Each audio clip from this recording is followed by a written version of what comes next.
เรารู้ว่าเราทำอะไรอยู่ปัจจุบันนี้เราทำอะไรอยู่ปัจจุบันนี้เราคิดอะไรอยู่ปัจจุบันนี้เราพูดอะไรอยู่ณขณะที่เรากำลังพูดกับโยม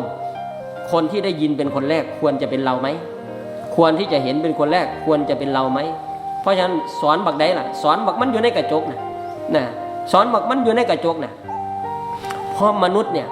เป็นอะไรที่ดื้อที่มึนสอนยากนะไม่เชื่อลองดูนะลองฝืนใจตัวเองดูแล้วจะรู้ว่าใจของเราเนี่ยโอ้โหมันบางครั้งเนี่ยมันโมโหให้ตัวเองนะห้ามมันเท่าไหร่มันก็ยิ่งเหมือนยุนะอะไรที่ห้ามมันก็ยิ่งเหมือนยุนะกิเลสราคะตัณหาต่างๆเนี่ยมันล่อตาล่อใจเรามาทางตาหูจมูกลิ้นกายใจตาก็เป็นตาตัวเองแท้ๆนะแต่กลับไปติดในรูปรสนะไปติดในสวยในงามไปติดในสิ่งที่ไม่สวยไม่งามนะไปสร้างความชอบใจไม่ชอบใจไปสร้างความพอใจไม่พอใจนะเพราะฉะนั้นเขาเรียกว่า